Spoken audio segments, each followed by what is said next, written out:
Hello everyone.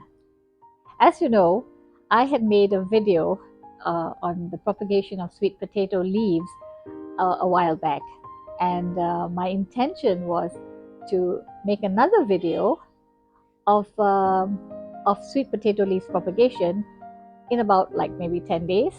And the reason being, I wanted you to see how the slips that I had put into water, how how the roots grow longer, and also I wanted you to see how from the tubers you would see sweet potato slips growing out. And I wanted to do it in progression so you could see how it slowly progresses, how the slips grow longer and how the roots grow down long as well. So 10 days came and 10 days went, and then another 10 days went by, and then finally now it's been 3 weeks since that first video. For some reason, I have not been able to get round to doing the second video or part 2 of this sweet potato leaves propagation video. I think it's the month of June or May, and I think it's wedding season. I have had lots of weddings to go for and family coming over to stay and so on. So I have just been interrupted a lot, in a nice way, of course. But nature does not take into consideration what you have to do in your human world. So what has happened was nature took its course. So now you are about to see what happens when nature takes its course without human intervention, as in my intervention. So let's take a look. So this is what has happened to the sweet potato leaf slips and the sweet potato tubers that I had immersed in water. Can you see that it has grown immensely? Like, for instance, this was the sweet potato slips that I had submerged in water, and that's what has happened. Can you see that? Those are the roots, and probably the roots they didn't grow long enough because I didn't give it enough space to grow. I kept it stunted in this little cup, and I didn't change the cup. And these are the sweet potato tubers, and this is what it has. This is how it has grown. Can you see this? That's how long they've grown.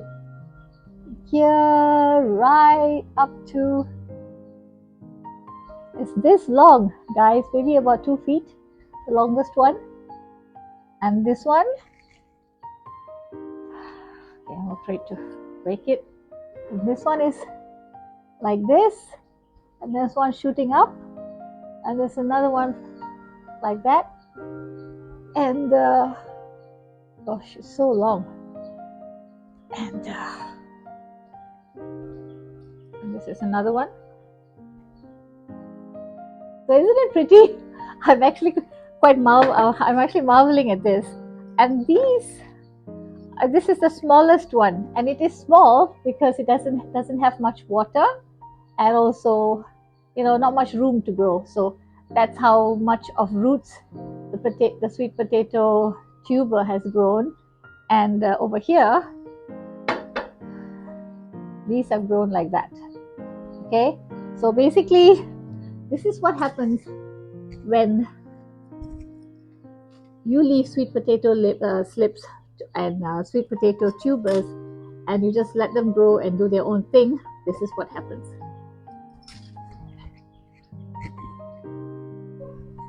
So I'm not sure if you had a really good look earlier, because I had put all the jars together. So I'm going to show you one by one. I'll show you this one. Can you see? Show you a little.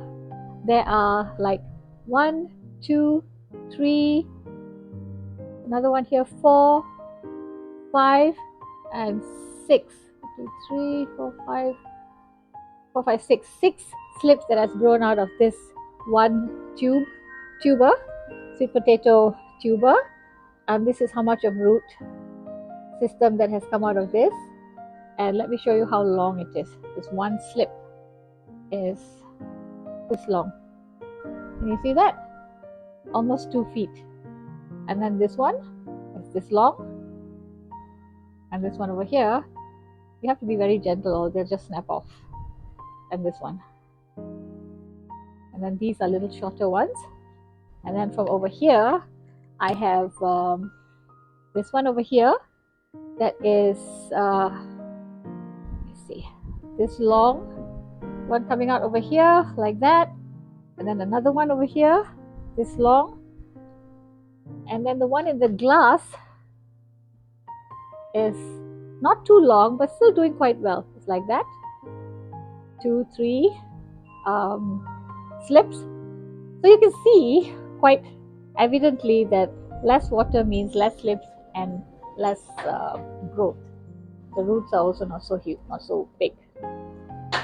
The little one, obviously, so little water, so not much growth and not many slips.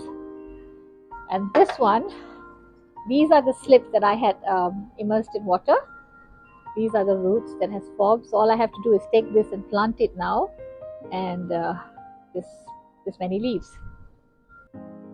So the reason why some of these leaves in this in the slip has turned yellow, can you see that? And it's kind of like, you know, it looks bad.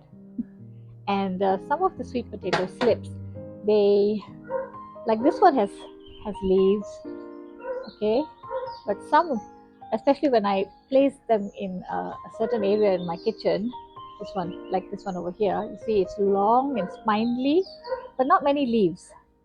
All right, so my guess would be that my kitchen is not very properly ventilated, so I don't have much sunlight coming in, and the only place that I have some sunlight is at the back of my kitchen, where I have a back door that opens out to the garden, and from that area some sunlight floods in. So, and that door is only open for a few hours a day, like from mid-morning to about mid-afternoon. So, and these jars and so on have been placed above my washing machine just in front of that door. So my guess is not enough sunlight, so not enough nutrition, so they haven't really grown. They've grown, you know, of course, lengthy and spindly and so on, but not many leaves, and some of the leaves are a little yellow.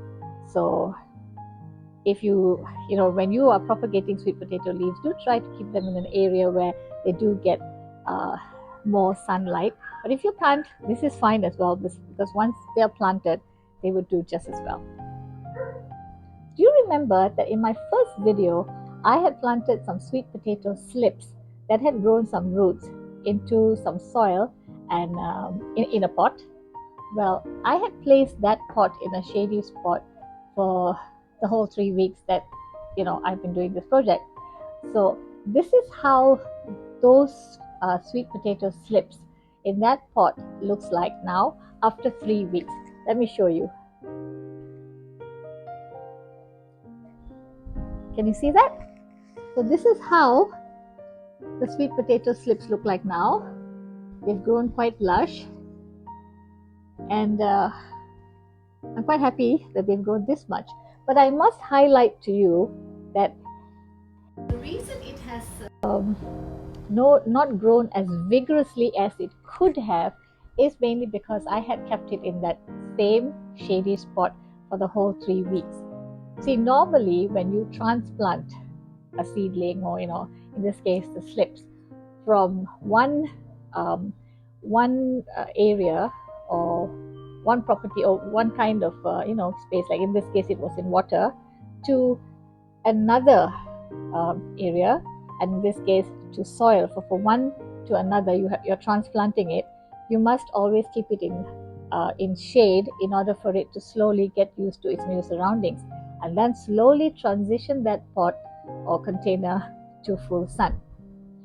So I would have normally done that, but in this case, because I had, you know, this was all part of that project, and since the project was stalled for 3 weeks, this pot has remained in that spot for 3 weeks, and the growth is like this. I mean, the one that I just showed you.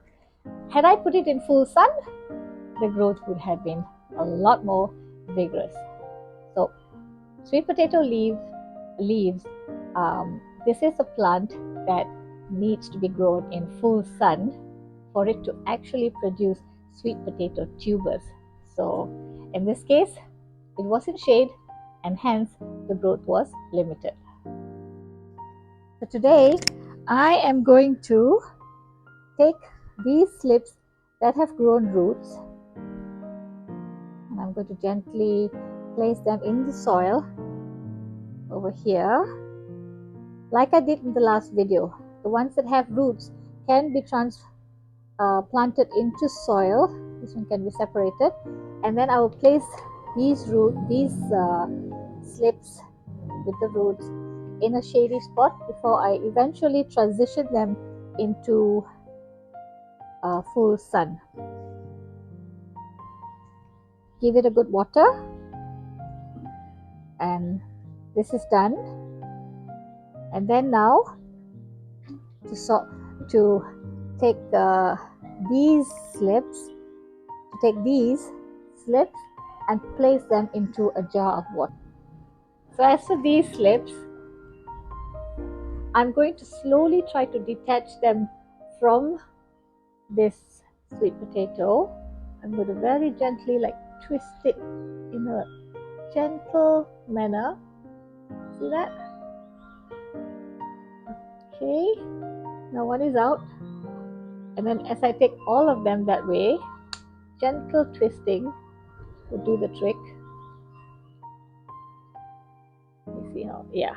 Can you see that? Gentle twisting. And I'm going to place these in a jar of water. So there you go. Put them in a nice vase or a pretty container, and you've got yourself a pretty house plant. So part 1 and part 2 of my videos on sweet potato leaves, they are basically on touching on the topic of propagating sweet potato leaves. I will be doing another video, hopefully not in 3 weeks time, and this will be mainly on harvesting sweet potato leaves, cooking a meal, cooking a dish out of sweet potato leaves, and most importantly, the nutritional benefits of eating sweet potato leaves. These videos are mainly on propagating sweet potato leaves and not growing sweet potatoes. So do join me for my next video. Thank you so much, everyone. Here's Shakila Shanmugam signing off. Bye, everybody.